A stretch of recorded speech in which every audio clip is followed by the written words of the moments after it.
check the accountant on that. By all accounts, in your catalog, 100 million copies of your catalog in total. We have some really got some great photos. So this is the workshop. Bruce, I think you can address this. This is where the recordings were done, correct? That's it. That's the place, and it was basically your idea to get everybody into one room and do it that way instead of breaking it all up? Well, they were the most comfortable. They were the most comfortable in that scenario? Actually, Bruce was upstairs. Okay. And we were downstairs. So the control room was upstairs. Did it have a window to look down, or was there? No video. No video either. But it was beneficial. It was beneficial. And Billy Joel owns New York. I think you guys own LA. Sure. It's the sound of Los Angeles. Yeah, well, last week, January 4th, LA declared it the Day of the Doors. January 4th? 4 days before your birthday? Yeah, nice. Exactly. Well, congratulations. So the last 3 years we've had the Day of the Doors on January 4th. Why is January 4th? Is that because of... that was when the first album came out. That's when that album came out. Oh, wow. Morrison Hotel. All right, so we're going to start. I mean, obviously everybody knows this track, but we'll refresh your memories.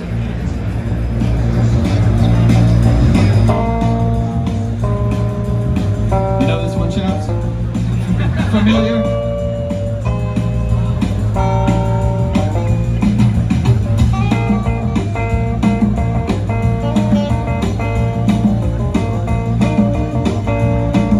Photo of you guys, actually, I want to pull up because it's my favorite photo. Is it called Pirates? No, it's not the Pirates photo. This one is amazing.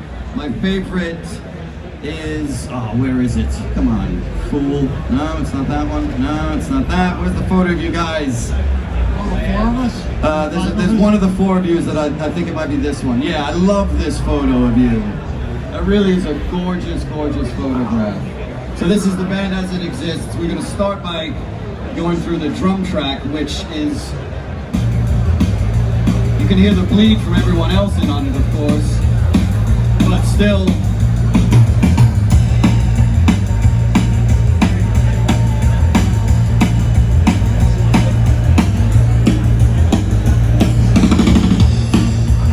driving.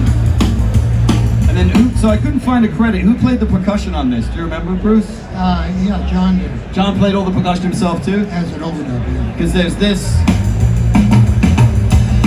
We're going to find a lot of secrets out today between us. Well, you know, this was a while ago. If we can remember anything, it's amazing. Right, that's true, yeah, we can drag it out. So, it's the whole song.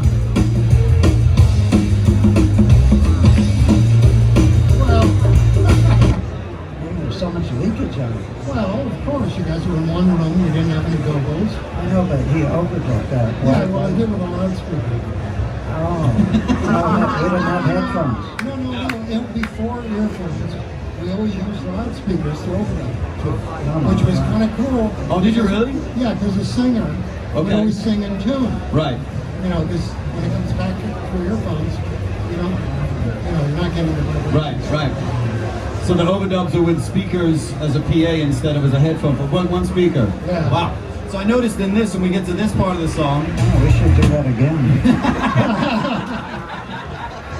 When we get to this bit of the song.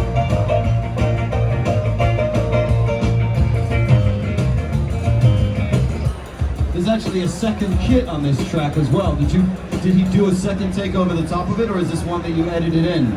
No. To get it to be thicker? Yeah, because you notice it's all in one track. Yeah, it's one single drum track, correct? We only had 8 tracks, so you had to make a decision. Right. So this is one microphone over the top of the drum set, or two mics? 2 over top, 1 on the snare, and the kick. And so they're all being summed, and then they're going out to tape from there to take up one track on the head. So this is 8 tracks that you're dealing with here, which is I mean, if you look at the size of this thing, she said, smiling. I mean, the whole thing. A little story about the 8 Yeah, please. This 8 track was the same machine we used on Strange Days. And then the first Buffalo Springfield album we wanted to do, and then took it to Ann Arbor, Michigan to do the MC5, and came back and we did Yes. So you did the MC5 on this machine Same too? machine. Wow. Where is that now? Do you know? I think that you got it. You have it? Well, that's amazing. Well, congratulations. You've got a piece of musical history. That's a ridiculous amount of records to be made on a desk that's moving around the country. So, get to the Mojo Rising bit at the end. Where's the guitar? Oh, we'll get to those. we got solo. And then everything starts to speed up.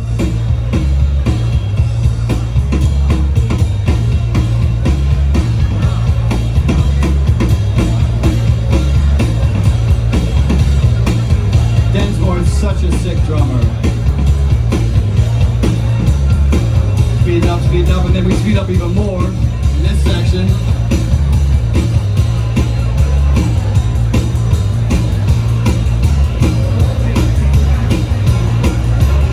And then Densmore plays some fills at the end here. This feel.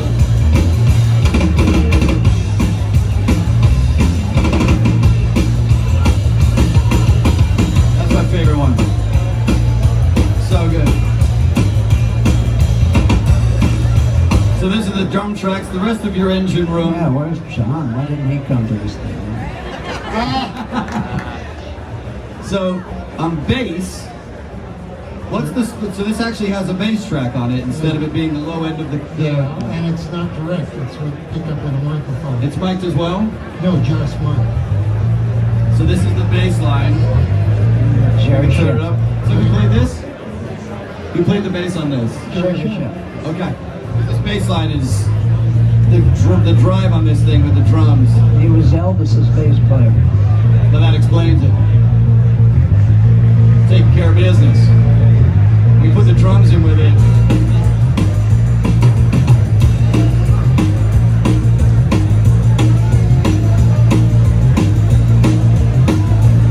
Relentless.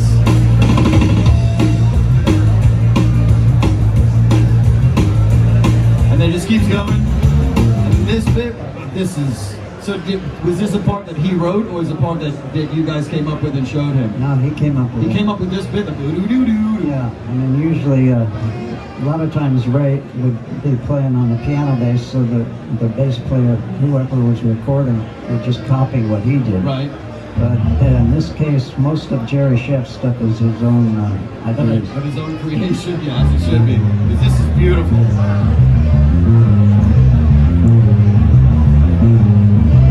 This isn't DI, Bruce. This is a Mike's cabinet. Wow. Clarity is insane.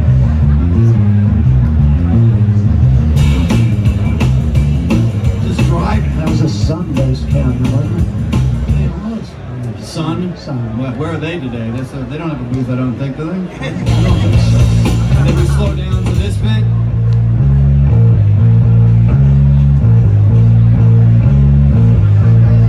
Once again, his idea to follow the vocal melody, do that, brilliant.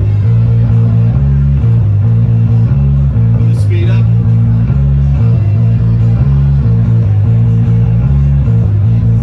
So how many rehearsals would you have before you decided to start tracking? None.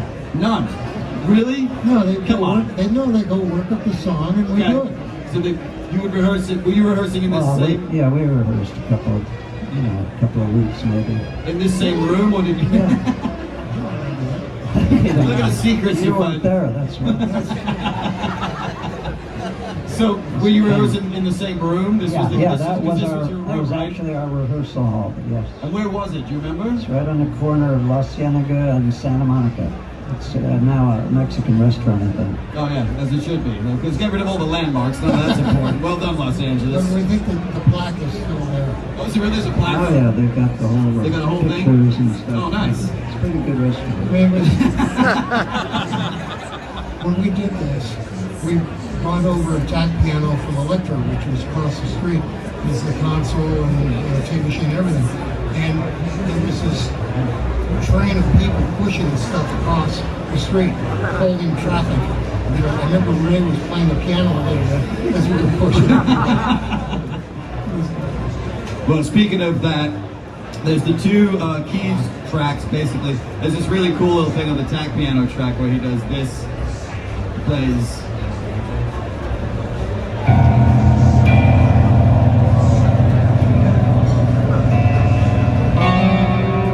And then the organ starts.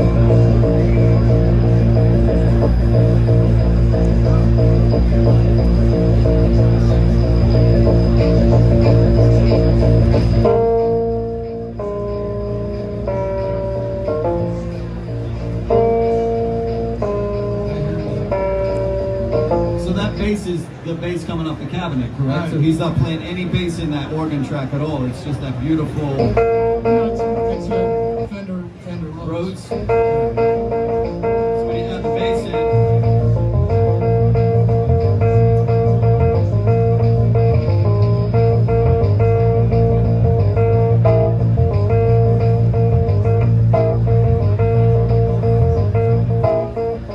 so good.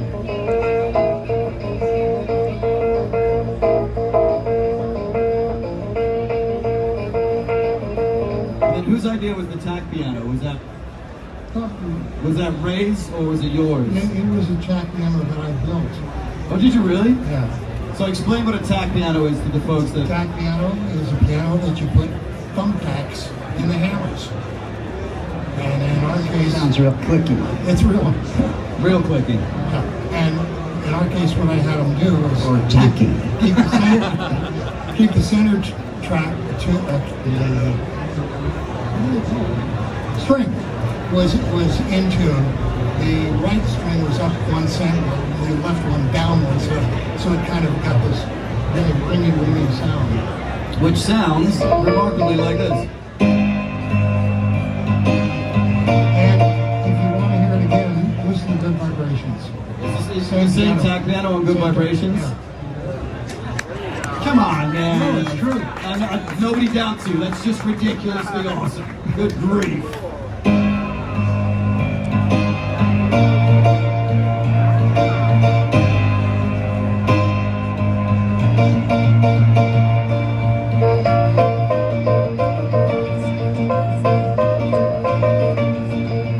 Put the bass in.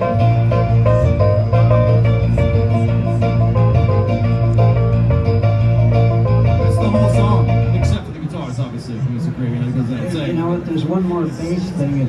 It's really cool. Yeah, where? It's right after Motel Money Murder Madness. Let's see if we can find that. It's after this. It's after this little bit? After the slowdown. After the slowdown.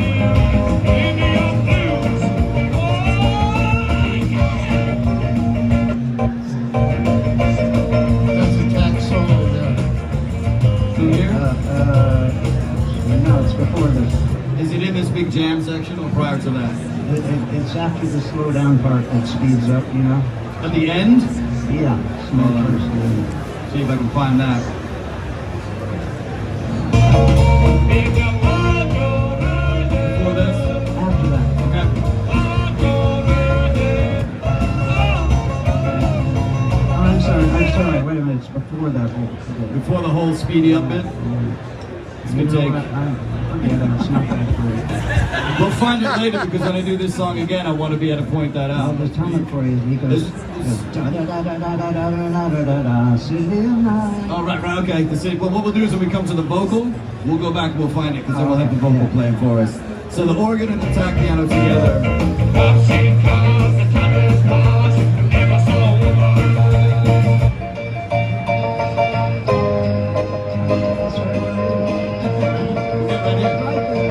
Right there. Hold on.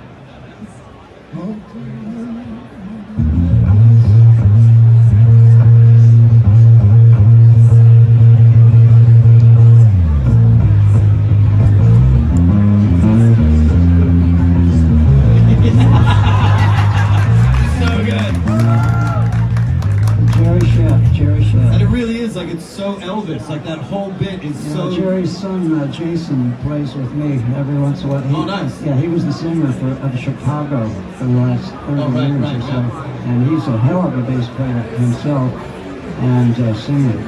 Well, his dad is clearly no slouch.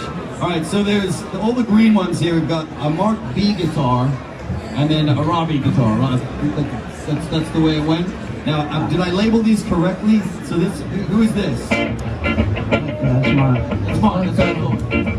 So he's doing the more rhythmic part, which is another. He played with Bonnie and Delaney.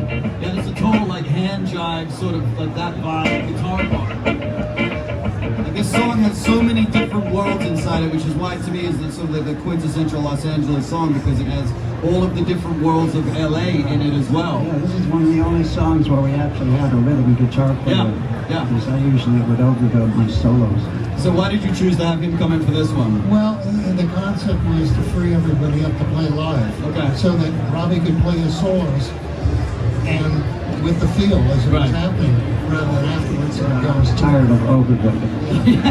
Well, you know, we wanted to go back and Right. And it was, the way to do that was to mitigate it by having more players, and you wanted to minimize the amount of overdubbing as much as possible to capture the room and the guys at that point. I mean, the only addition was Mark. Right. We had him playing with a bass player. The whole, right. Quite a few years, right? So we got this guitar part, which just does the...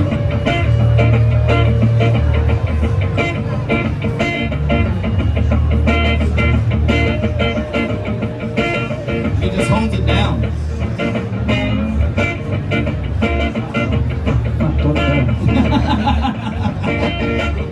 It was live, Krieger, it was live. Yeah, there you go.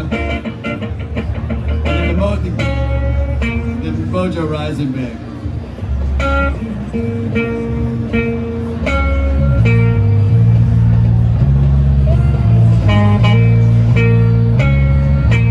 And then you just hold it down handing.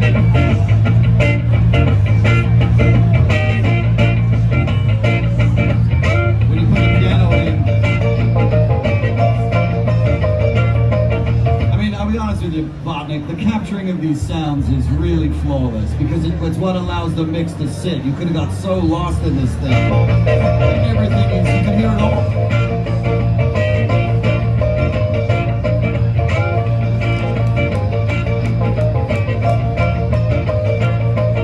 Everything is precisely where you want it to be.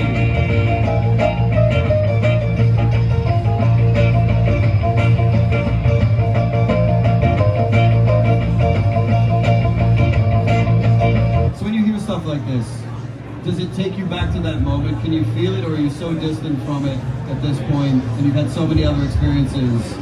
So distant. A lot of water under the bridge. A lot of water under the bridge. Is there anything that comes back? Is there anything that you sort of... No, it feels like we did it yesterday. Is it really? It really does feel? feel that way. That's amazing. All right, so this is your guitar part. I want to hear how you did on this, kid. Great. So, I feel naked. At least it's not a vocal. Did you? Who were the guys that you, when you were listening as a kid? Who were your biggest influences? You know, when I started playing guitar, it was more flamenco and folk music, stuff like that. Was it really? Yeah, so I didn't really copy any, have any rock and roll idols except, Chuck Berry and guys like that. So the concept of your leads and the structure of them was just complete instinct without calling onto... Yeah, exactly. I mean, I would have, if I was good enough to copy somebody, I would have. Well, you've spawned a million dandelion seeds of people, my friend. So this is so good.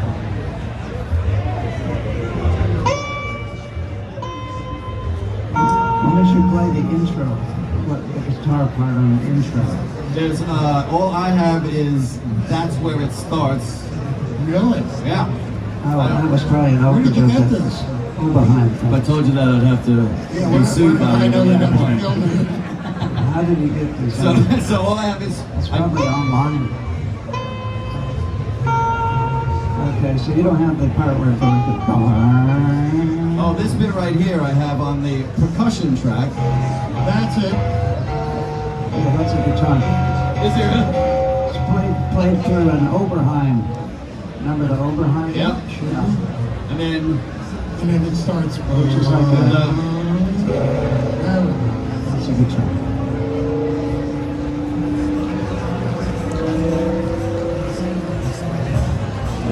to the races. And then this bit.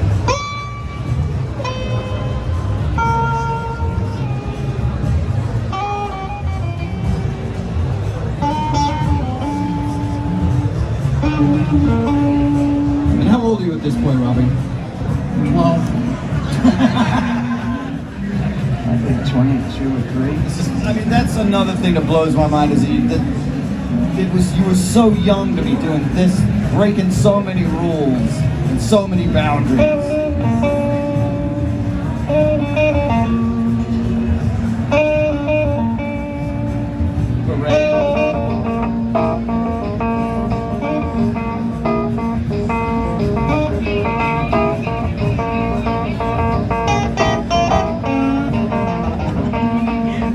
Amazing.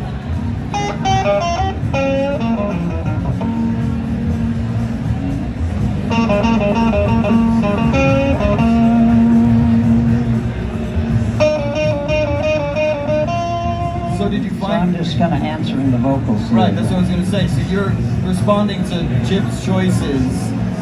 Right. Did you have ideas prior to that, or was it like, wait to see what Jim does and then I'll work out something around his madness? Yeah, it was probably more like that. And then we get to this bit.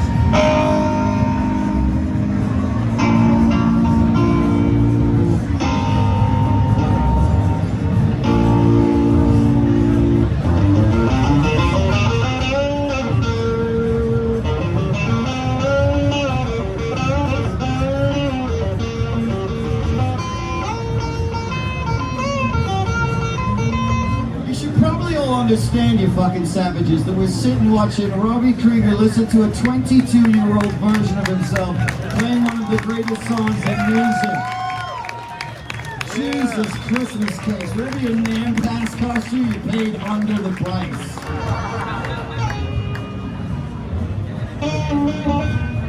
Then we put it to rhythm. It's a little more.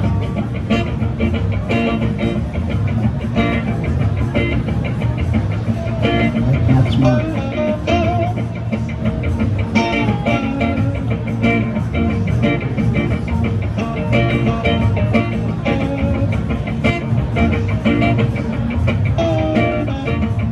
Ooh, I love that guy. So good.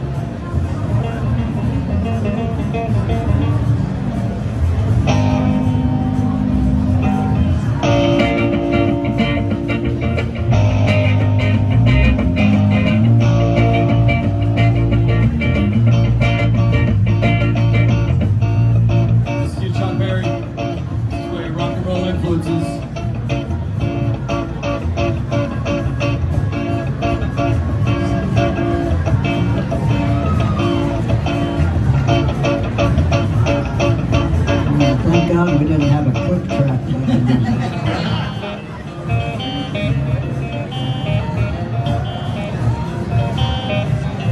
So that's one of my questions about this song. You have all these different segments. When you wrote it out and you came to that, who went with the feel first? Was it Densmore with was that driven by him? Or was that somebody else who brought that in? Do you remember? It was just a choice that was made? Because this bit, when you're with him on this,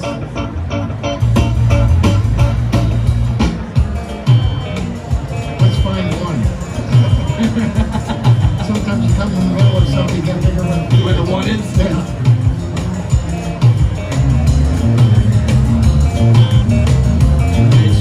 It's impeccable. That might have been Ray's idea. To go to this bit? Yeah. Ironically enough, he really doesn't play very much in that segment, which is that's the best part. It's all pretty much you and the drum department with the bass. Forget that, it wasn't his idea. And then we come out of that bit, and then we get to another overdub, which is the end guitar lead section.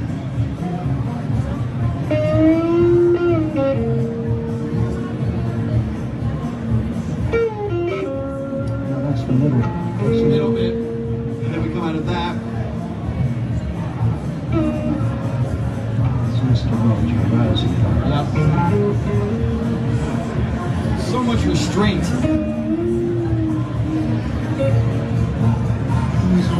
That's what was cool about the Doors was the dynamics. Yes, exactly. And this song is one of my favorite examples of it. So this Mojo Rising melody, was that Jim first, or did you guys do that? Do you remember how that came about? I'm sure it followed the vocal. The vocal choice? Yeah. So what would you been doing prior? Just playing chords prior to that bit? Well, it was Hotel Money, Murder. Oh, right. And then it goes right to the slow part. Right to the slow part. Because this bit, when you're mimicking his, it's one of the most, iconic moments. And everybody knows what Mr. Mojo Rising means, right? Yeah, Jim Morrison. Jim Morrison.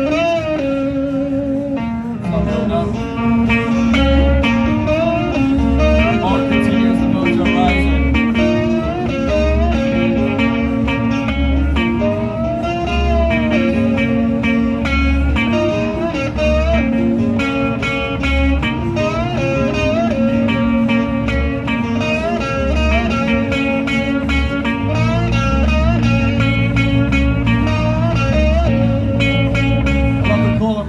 Between you and Mark at that point is so cool. At the ending, we have you shredding. This is when you unleash the hounds. This is the end lead. Yeah, that's when it goes to the other chords.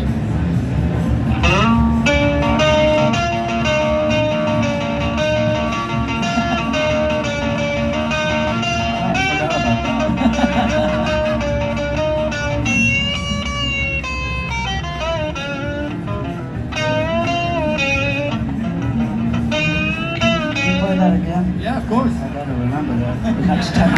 You know what? $50, I'll send it to you. How about that? Yeah, I mean, the thing is, we never open these things up. No. We listen to them track by track. We just put it up.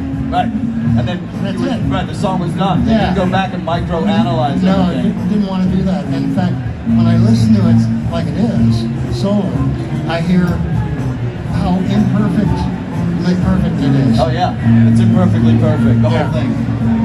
All right, Rob, you ready to learn this bit? You want a guitar so you can quickly get the fretting down?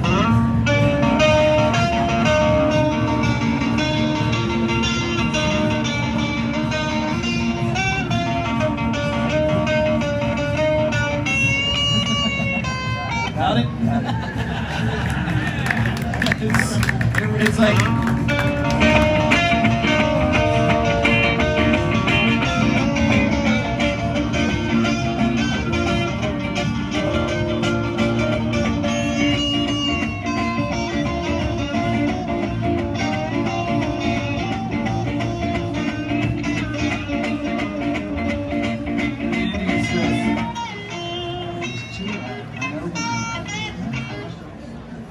Yeah, this is the overdub part. Like on the ending here, you just have just this bit from that arpeggio out is just an overdub against.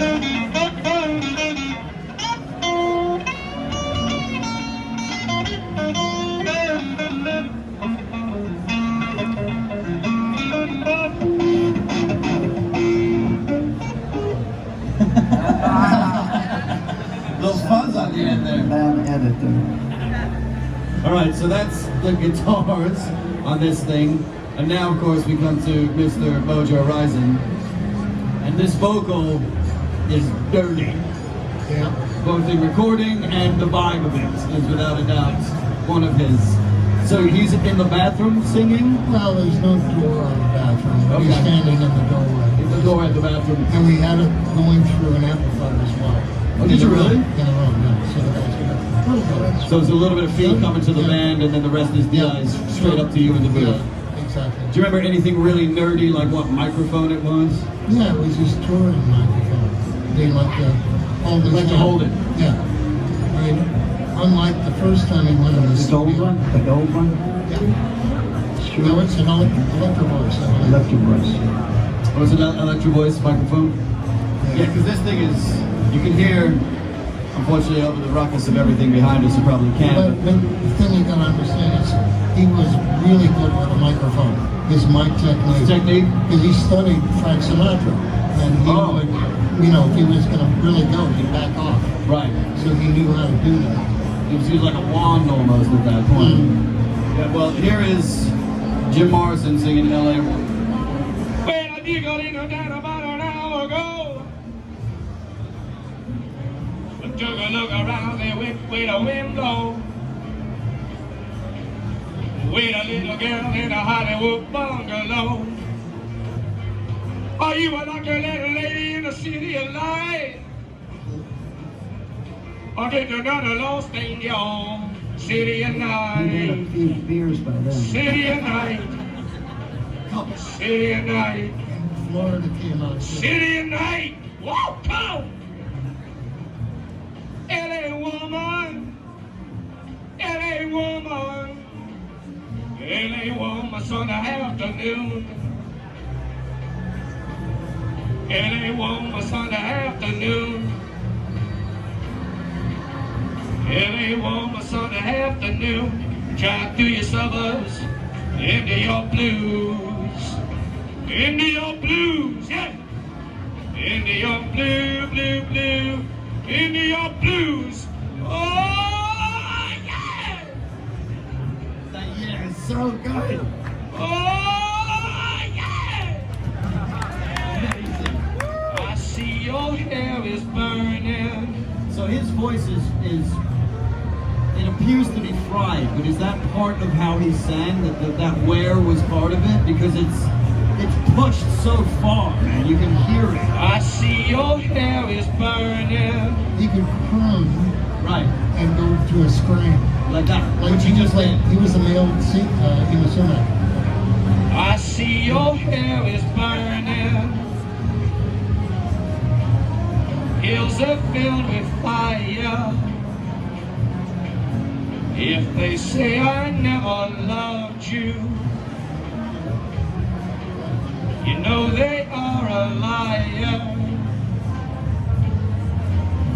Driving down your freeway, midnight alleys road. Yeah, if there's less ambient noise, you can hear the room behind it. Cops in cars, the topless bars. Never saw a woman so alone, so alone, Amazing lyric. so alone, so alone. Motel money, murder madness. Attain a mood to fly to sadness. Mr. Mojo Rising. Alright, so when he started this Mojo Rising thing, were you all like, what the is Jim? Actually, no, he explained it to us first. He did? Yeah. And what was his, do you remember the explanation that he gave you? It was, do you guys know about anagrams? You know? And I don't know, in the movie, that girl, the witch, Yeah. showed him that, but I don't know if that's true or not. But he made it sound like he thought of it. Typical Jim. Mr. Mojo Rising. He also did that on another song, but it was Frank Sinatra. Oh, is it Frank Sinatra? Mr. Mojo Rising. Mr. Mojo Rising. His delivery as it builds. Mr. Mojo Rising. Mr. Mojo Rising. Got to keep on rising. Mr. Mojo Rising. Mr. Mojo Rising. Mojo Rising. Power. Got my mojo rising. Get the mojo rising. Got to keep on rising. Riding, riding. On riding, riding. I'm gonna riding, riding. I got to riding, riding. Hey, riding, riding. I got whoa, yeah, right. Oh. Yeah.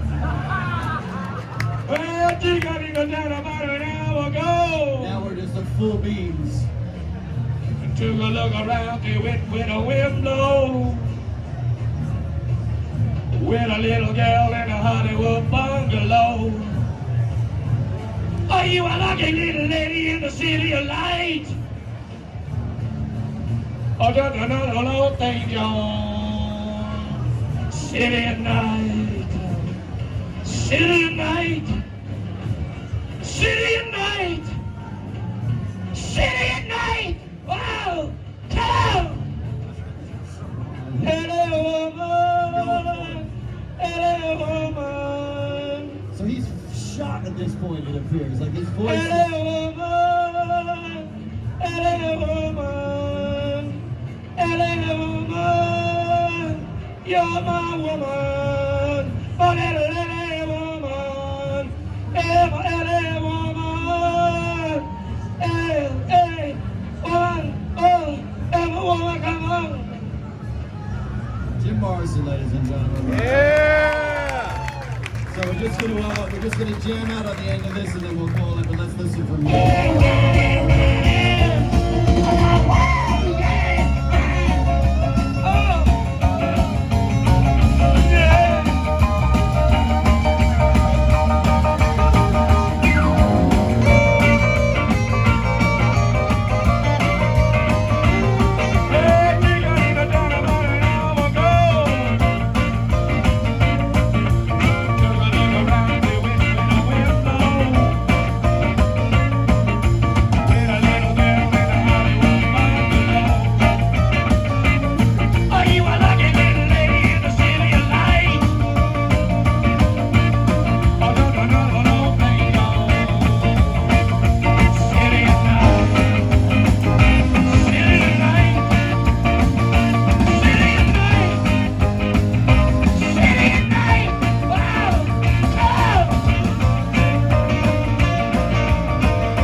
That's when this is happening. The bit that, yeah. It's right there. Right